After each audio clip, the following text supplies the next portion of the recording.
I guess the responsibility to veterans is to do them justice and make a movie.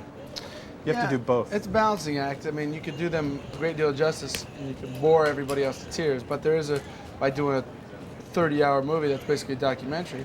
And there's also room for documentaries, and there's room for histories, and there's room for all that stuff. I think the role that you play in a movie in documenting history is to try to, is one of the things you can do that a textbook can't do, is to give a kind of first person, a kind of visceral, what it was like perspective, and hopefully you can demonstrate to people. I think you have a responsibility also to show that it was not necessarily glamorous or exciting, but in fact a hideous, awful thing, something never to have to want to repeat. It's one of the things that was a refrain that almost all the veterans talked to me about from the Second World War.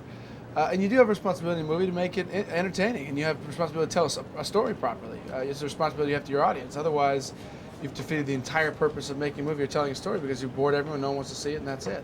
And so, but sometimes those things are at odds, and sometimes they're in concert with one another, and you just have, that's the art of trying to do it.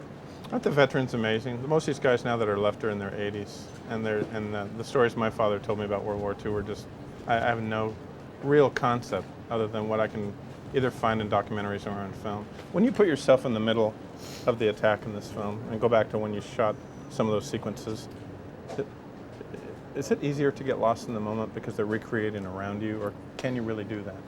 I don't ever felt the sheer terror. I never felt like some of the things people talk about fear, paralyzing, crippling fear. And I don't think you really, I don't think you ever want to do that. I don't think you could do it unless you're under constant threat of being killed. Or having this sort of gut-wrenching anxiety that you're about to be expected to kill somebody else, which I think is equally traumatic, if not in some cases more so.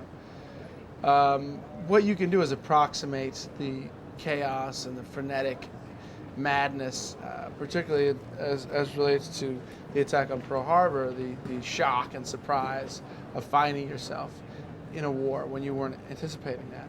And those are the things that I was dealing with, like the attack sequences while we were here, and in the downtime, just the kind of sort of realization that I was actually in the place. I mean, it sounds pedestrian, but it's actually kind of profound to say I was in the place where these people were, where this famous thing happened, these men died. And for those of us whose lives have been much more ordinary, much less eventful, it's a real profound feeling. You're wearing two hats really well right now. You're celebrating independent filmmakers, and you're being a movie star. Those are two different hats. Yeah, but you can wear a couple of different hats. I mean, I have a couple of responsibilities here, just in terms of how I'm talking to people, and presenting the movie. But it's also important to me to recognize the other things that are important to me, being and to talk about how movies are made and how the importance of doing it, trying to do it well, and whether or not there was a certain kind of independent feel in this movie, in the sense that no one was getting paid. That makes it feel nicely independent.